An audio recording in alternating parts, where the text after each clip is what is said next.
Marisângela Correia, farmacêutica, especialista em farmácia clínica, para falar para a gente desse tema. Com você, Mel.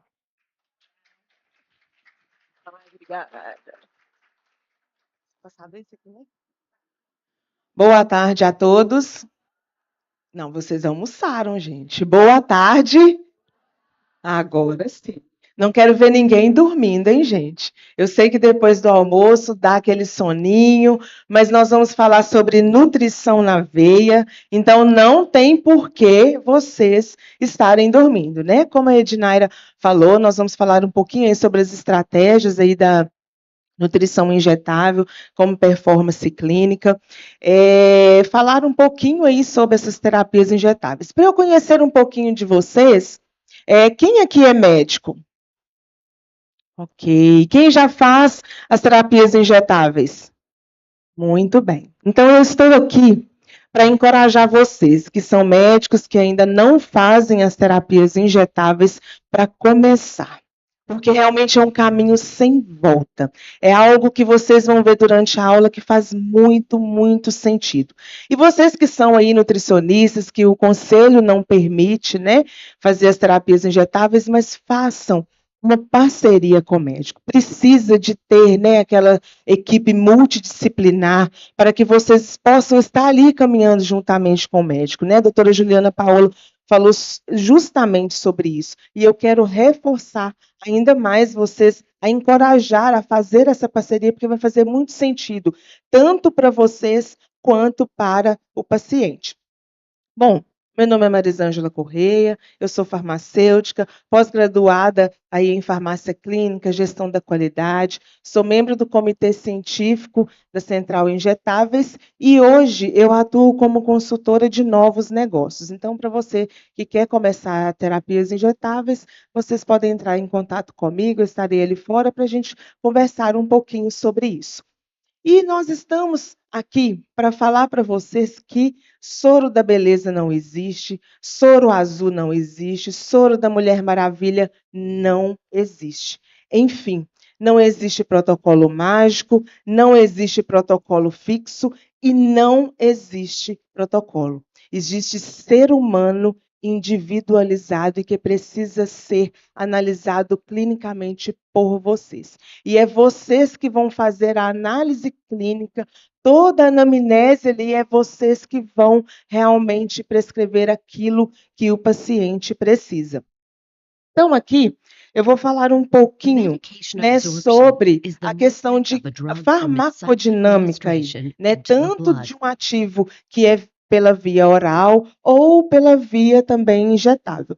Todo medicamento ou suplemento que é ingerido pela via oral, ele precisa passar pelo processo de dissolução.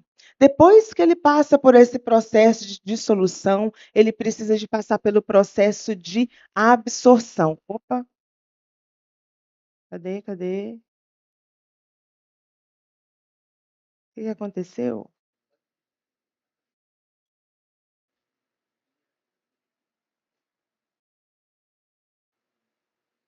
Aí, vai começar de novo. Então, vamos lá. É a farmacodinâmica, né? Que é o caminho ali que o medicamento ou suplemento faz no corpo. Então, depois que ele passa pelo processo aí de dissolução, né, e normalmente é pela via aquosa, ele precisa de passar pelo processo de absorção. E essa absorção acontece lá no intestino. Então, automaticamente, esse intestino precisa de estar saudável. Ele precisa de passar ali pelas vilosidades, ele precisa realmente de atravessar a barreira intestinal. Depois disso, ele passa pelo processo de metabolização, aonde ele sofre ali, né, algumas quebras, precisa de algumas enzimas para fazer essa metabolização, para então depois ele ser distribuído aí em todo o nosso corpo, onde a gente precisa aí de células, de receptores, para fazer toda essa distribuição no nosso corpo e fazer realmente o efeito que precisa.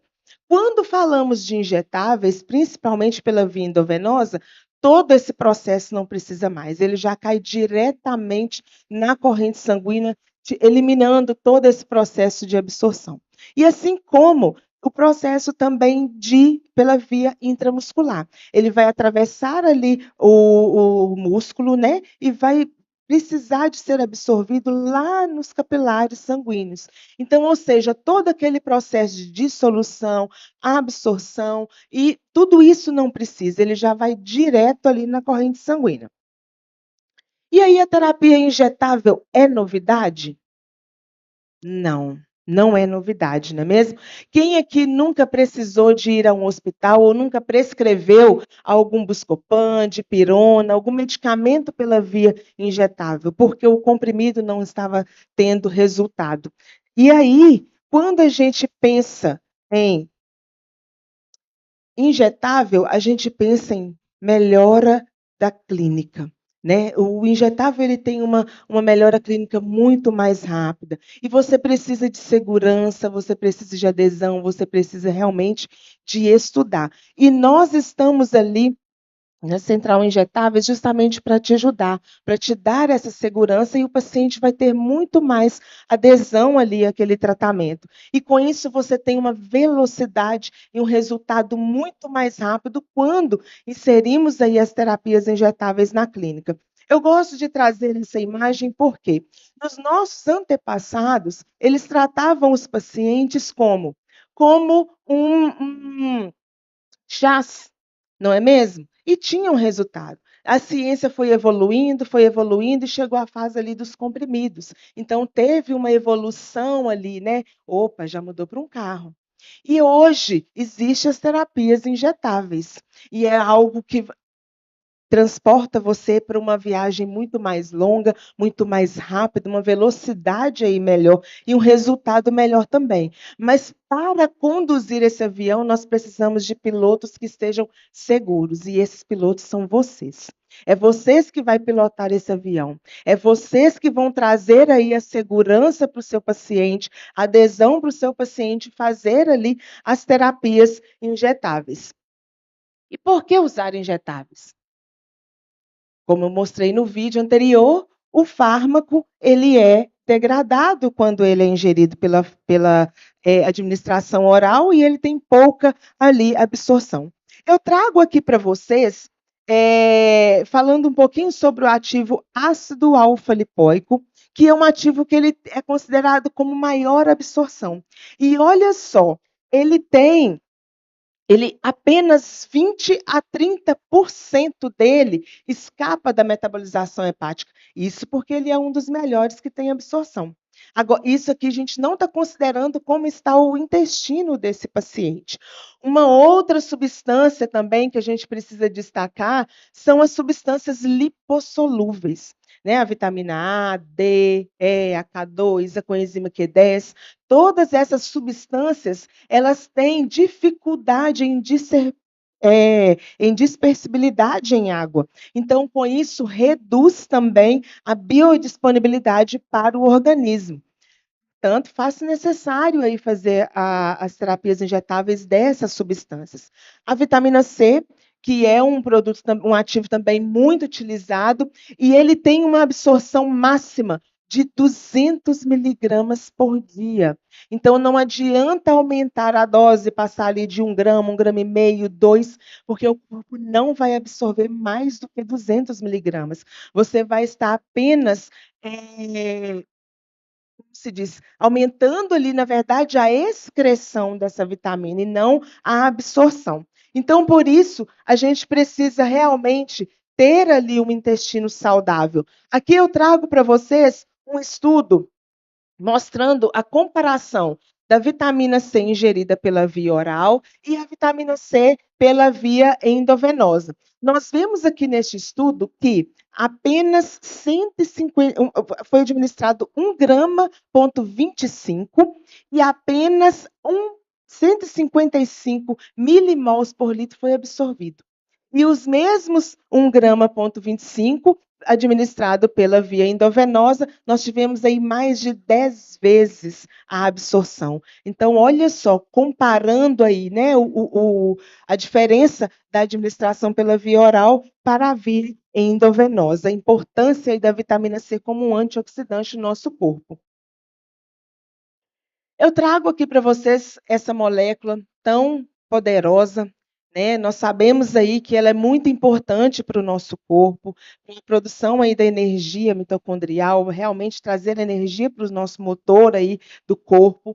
E ela tem sido muito utilizada, muito estudada. De 2020 para cá, realmente teve uma transformação aí nos estudos da coenzima Q10 e vimos que antigamente, ela tinha apenas 10% de absorção. E através de novos estudos, novas tecnologias, a Central Nutrition trouxe para nós uma coenzima que ela é tecnologia de nanoemulsão. Ou seja, pega aquela molécula, envolve ela nesse processo de nanoemulsão, ela fica mais fácil de dissolução em água. Com isso, ela protege, não passa até lá para o intestino para então depois ser absorvido. Então, através da BioQ10 gotinhas, você tem uma melhor absorção aí da coenzima Q10. Eu falo para vocês também que a coenzima Q10, nós temos ela nos injetáveis, ela é um ativo oleoso, ele precisa de ser feito isolado, não posso fazer a coenzima Q10 com outro ativo, então ele precisa de ser feito somente pela via intramuscular, utilizando ali a técnica em Z, utilizando a agulha 30,07 para atingir o músculo, porque eu não posso ter retorno aí daquele ativo oleoso, né, para a parte subcutânea. O subcutâneo não aguenta ativos oleosos, ele vai causar uma inflamação ali local. Então, para vocês que fazem, né, ou querem fazer a coenzima Q10, é muito importante fazer ali. A gente sabe que o paciente ele não vai fazer a vida toda de coenzima Q10 ou de qualquer outro ativo pela via injetável o resto da vida. Então, vocês dão um up ali naquele paciente e depois continua ali com o suplemento pela via oral, e no caso a gente sugere aqui a BioQ10 da Central Nutrition. Falando um pouquinho aí sobre os minerais. Olhem só quanto dos minerais eles são absorvidos. Muito, muito pouco. Quando a gente fala ali, por exemplo, do ferro, quando a dose administrada do ferro que seja, eu vou ter apenas 3% de absorção pela via oral. Isso é muito pouco, né? O magnésio ali com 40%, o zinco apenas com 3%, o cromo, que é o que a gente trouxe aqui em destaque, o cromo, ele é um mineral muito importante ali no processo da resistência insulínica, da glicemia, controla ali a vontade de comer carboidrato. E olha só, apenas 0,5% de absorção pela via oral.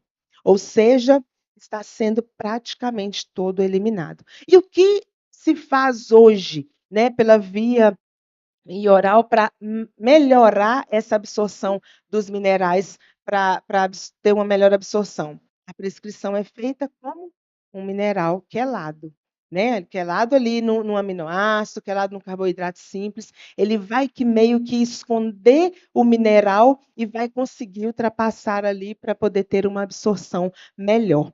E aí a gente vê que nos injetáveis, a dose que você fez ali, que está descrita nos injetáveis, é a dose realmente que o seu paciente vai absorver. Por quê?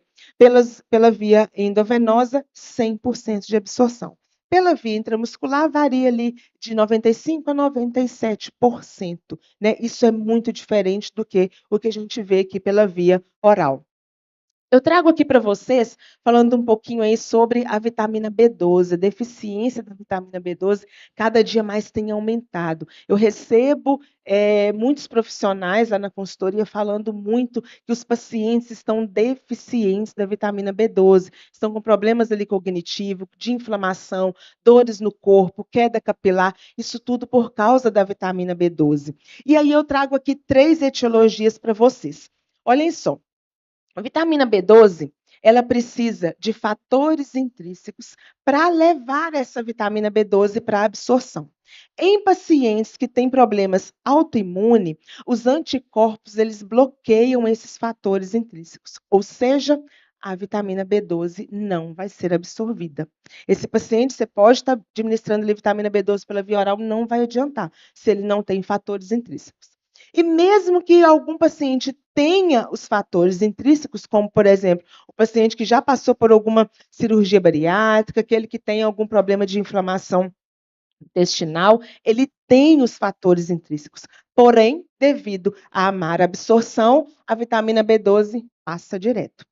E, por último, não menos importante, aqueles pacientes, né, que são veganos. A gente sabe que a maior concentração de vitamina B12 está em proteína animal. Se esse paciente não se alimenta de proteína animal, ele vai ter deficiência de B12.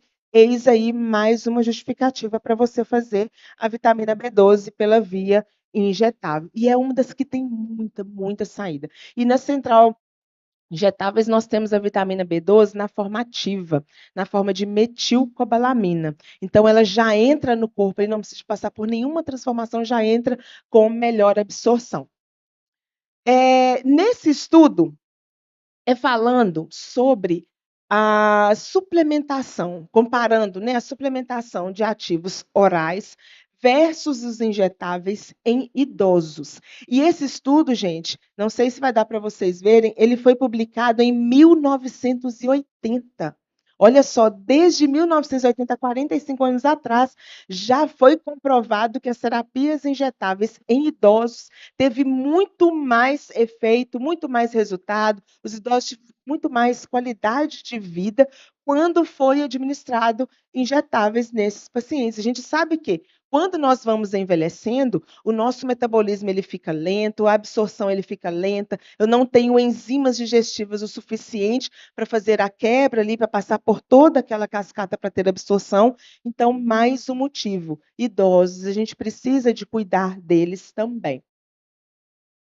E aqui falando um pouco sobre a N-acetilcisteína, ou somente a cisteína. A gente sabe que a cisteína ela é uma molécula precursora da glutationa. Glutationa, ele é um antioxidante importantíssimo aí para a nossa saúde. E a N-acetilcisteína, ele é um anti-inflamatório também. Ele bloqueia, na verdade, alguns marcadores inflamatórios, como o PCR e a interleucina 6. E esse estudo, ele traz exatamente uma comparação de que a mesma dose administrada pela via oral e pela via injetável, eu vou ter o mesmo benefício? Eu vou ter o benefício de bloquear ali os marcadores inflamatórios. Mas vejam que, pela via oral, eu apenas bloqueio os marcadores PCR e interleucina 6. Quando eu administro a N-acetilcisteína na mesma dosagem lá da via oral, por exemplo, uma dose de 200 miligramas, eu vou bloquear também o chefe ali dos marcadores inflamatórios, que é o TNF-alfa. Então, eu bloqueei o chefe, eu bloqueei toda aquela cascata também de inflamação. Então, mais um motivo, quando a gente fala de N-acetilcisteína pela via injetável, você tem aí um melhor resultado para o seu paciente. Aqui a gente fala um pouquinho sobre as técnicas de cirurgias bariátricas, né? O que é mais falado aí sobre a bypass, o duodenal, enfim, não importa qual seja a técnica utilizada. O que importa é que em cada uma dessas técnicas, o paciente ele vai ter deficiência de alguns minerais, de algumas vitaminas. Olha só, nessa técnica utilizada, vou chamar a atenção para vocês aqui do fator intrínseco. Lembra que eu falei que a vitamina B12 ela precisa de fator intrínseco para ser absorvido? Então, além de todas essas vitaminas aqui, eu vou ter também a deficiência aí da B12. E olha só, cada processo, cada técnica utilizada, eu tenho ainda mais a redução de absorção de outros minerais e de vitaminas. Olha só o tanto de mineral e vitamina que esse paciente está deficiente, né? Quando ele passa ali pelo processo de bariátrica. Então, não importa qual a técnica, o que importa é que esse paciente precisa ser assistido. No próximo mês, agora de maio, nós vamos entrar aí no maio chamado de Maio Roxo, né, que é um maio de conscientização aí da inflamação intestinal. No Brasil, aumentou 14,8% ao ano, nesse período de 9 anos de pacientes que tiveram inflamações intestinais. Então, a gente precisa muito de olhar para esse intestino desse paciente. Vocês já ouviram aqui nas outras aulas falando sobre isso, e eu estou aqui para enfatizar ainda mais sobre a importância de nós tratarmos esse intestino. Não é à toa que é das pesquisas mais que tem mais audiência aí nas redes sociais. Olha só, do ano de 2000 até agora, né, 2025, nós já ultrapassamos mais de 46 mil publicações falando sobre o intestino. Então, todos nós, né, queremos ter um intestino saudável, mas isso está sendo muito difícil, mas não é impossível. A gente precisa de conscientizar o paciente de ter uma alimentação saudável, né, de reduzir aí as polifarmácias, para que eu não tenha, né, um intestino com leaky gut. Toda dieta inflamatória ou algum medicamento, ele vai fazer o rompimento aí das tight junctions, e aonde eu vou ter a entrada ali de toxinas, de bactérias, de vírus, e isso tudo vai para a corrente sanguínea. É onde eu tenho ali o intestino totalmente inflamado. Eu vou ter desbiose, eu vou ter intestino irritável, e isso, o que acontece? Vai acontecer de quê? As dietas inflamatórias, como alimentos ultraprocessados, alimentos ricos em gorduras, eu vou ter desbiose, eu vou aumentar os pumps. Esses pumps vai aumentar a permeabilidade ali intestinal, então ele vai conseguir entrar ali pela barreira intestinal, vai ativar o receptor TLRS. Esses receptores vai fazer o quê? Vai aumentar a inflamação hepática. Então, aonde o paciente vai ter uma esteatose hepática, pode ter uma inflamação, pode gerar aí uma oncogênese, uma cirrose. E isso a gente não quer ir, mas isso é o que tem acontecido. Eu recebo muitos profissionais já com os pacientes lá nesse processo já de esteatose hepática gravíssimo, e eles precisam de tratar desses pacientes, que vira um ciclo vicioso. Nesse estudo, ele mostra exatamente o quê? A alimentação descontrolada, a alimentação inflamatória, vai gerar um estresse oxidativo, que vai gerar também ali um problema ali na genética, que vai fazer todo esse processo, vai inflamar o meu paciente e ele fica ali naquele ciclo vicioso. E esse artigo científico mostra exatamente isso, porque a gente precisa de cuidar da alimentação desse paciente para melhorar. E quem nunca recebeu no consultório um paciente com algumas dessas queixas? Halitose, dor no estômago, náusea, inchaço, ansiedade, depressão. Tudo isso é porque uma das causas é o intestino. E às vezes eles fazem lá vários exames, não descobre o porquê. Está com halitose há anos, está com dor no estômago, fez todos os exames, não tem gastrite, não tem nada, mas tem o quê? Intestino irritável. Então a gente precisa ter esse olhar amplo para o intestino. Vejam só quantas queixas a gente pode melhorar em tratando o intestino. E a Central Nutrition traz aí o Guardian, um suplemento o qual ele eu tive a oportunidade de participar da pesquisa e desenvolvimento desse produto, e ele realmente, gente, ele é um produto que trata o intestino. Né? Às vezes a gente aconselha aí fazer pelo menos um tratamento de 45 dias inicial, mas vocês que vão avaliando, como eu disse, não existe protocolo, mas pelo menos vocês vão, pelo menos 45 dias, 60, o paciente precisa utilizar para tratar o intestino. Por quê? Esse produto, ele vai fazer o quê? Uma regeneração da mucosa. A gente tem lá os ativos, glutamina, glicina e zinco, que vão atuar regenerando essa mucosa intestinal.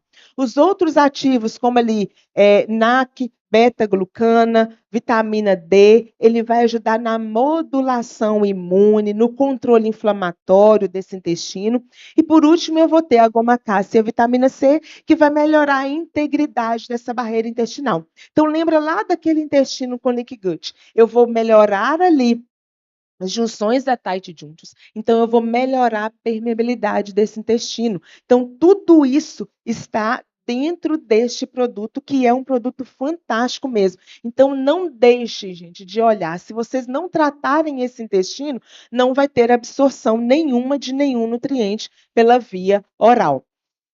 Falando aí um pouco aí também da vitamina D, que está presente lá no guardia, mas a gente sabe que a vitamina D hoje, ela é considerada como um hormônio, e ela é uma vitamina oleosa. Então, ela também tem dificuldade de dispersibilidade em água, então, com isso, reduz a biodisponibilidade.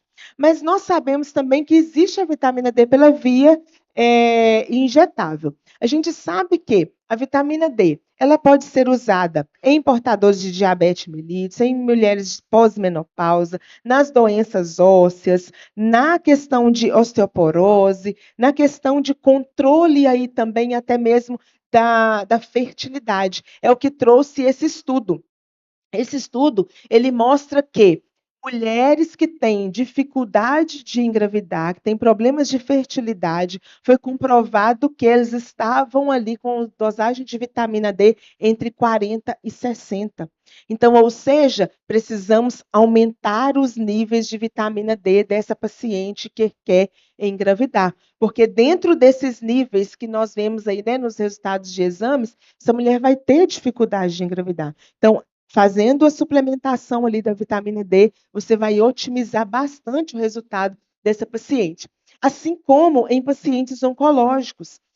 Esse estudo mostra que você mantendo a dosagem de vitamina D acima de 50 nanogramas por ml no paciente vai reduzir muito a questão de cânceres, tanto de mama, quanto de próstata, quanto de útero, enfim, qualquer tipo de câncer você vai reduzir se você tiver com as dosagens de vitamina D mais alta nesse paciente.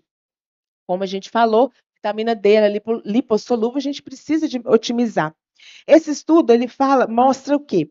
Em pacientes obesos. Pacientes obesos já têm dois agravantes. Ele tem dificuldade de absorção da vitamina D e por ele ter um excesso de gordura, a vitamina D ela tem facilidade muito grande de estar ali armazenado na gordura. Então, ou seja, resultado, ele não vai ter absorção. Eu preciso de melhorar a saúde desse paciente, eu preciso que ele também emagreça para poder realmente aumentar os níveis de vitamina D. Mas e aí, até ele emagrecer vai ficar sem vitamina D? Não. O que a gente aconselha é vocês fazerem, voltar, fazer o injetável e junto às vitaminas A, D, E e K2 por via oral, de preferência em gotas, porque você vai ter uma gotinha sublingual e vai ter ali uma melhor absorção. Falando um pouquinho também, né, mais sobre essa vitamina D, a gente vê que ela não é apenas para imunidade, não é apenas para inflamação, mas também nesse estudo fala que pacientes que têm, às vezes, depressão estão com deficiência de vitamina D. E aí a gente precisa de melhorar também o processo, tanto na psiquiatria quanto na endocrinologia. A falta da vitamina D, eu vou gerar com esse paciente tem aí diabetes mellitus, eu vou ter também, né, pacientes que têm aí lipidemias. Então, eu preciso de fazer com que esse paciente tenha níveis de vitamina D mais altas. Assim como também no paciente reumatológico. Esse artigo, ele fala que pacientes que estavam com síndrome de fibromialgia, eles tinham a vitamina D baixa também. Então, a gente olha o quanto a vitamina D ele é importante para a suplementação.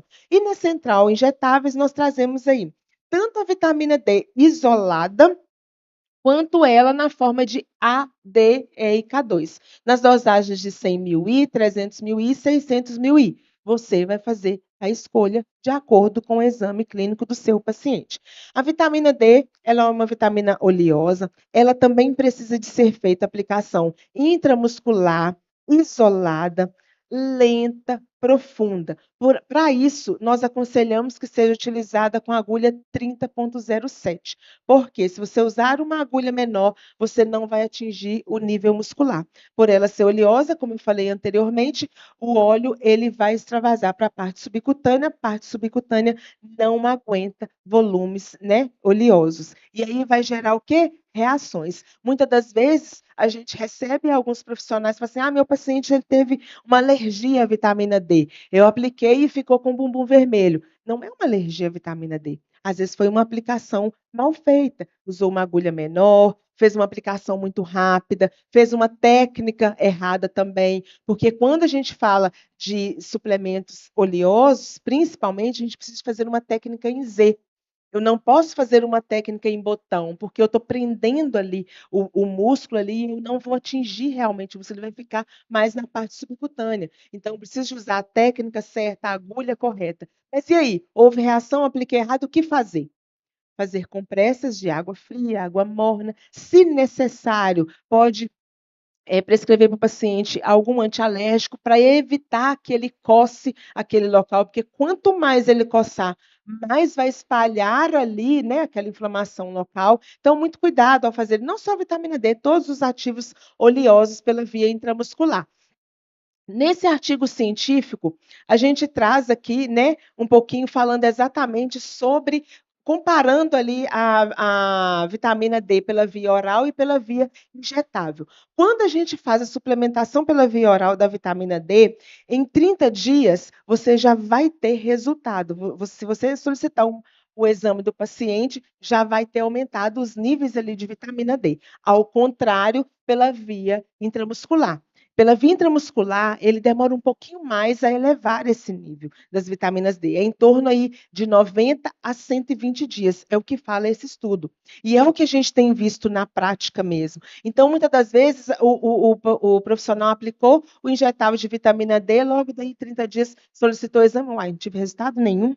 Mas é exatamente por isso. Então, esse estudo traz isso. Se você quer fazer injetável de vitamina D, faça.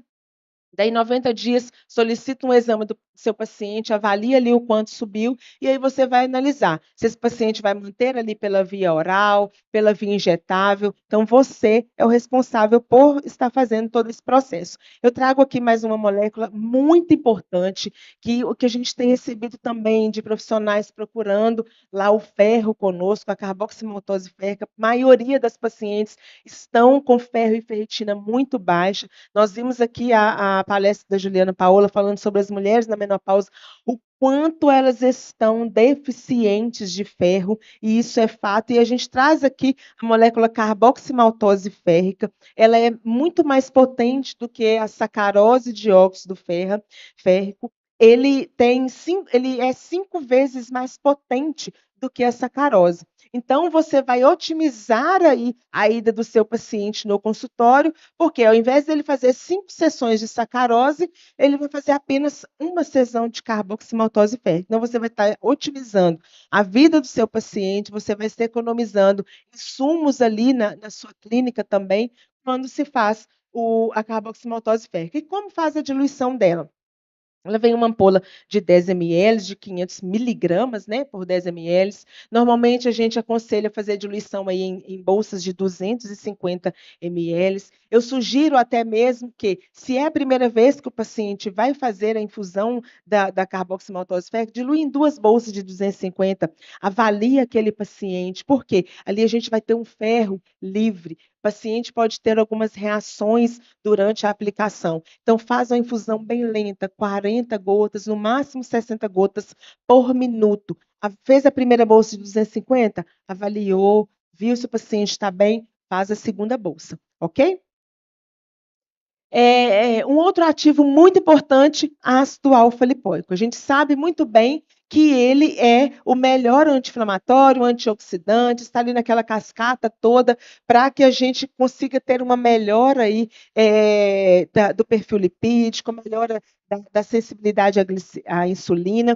E aqui nesse estudo fala exatamente comparando aí o uso do alfa-lipoico em pacientes obesos, o quanto reduziu a inflamação nesses pacientes.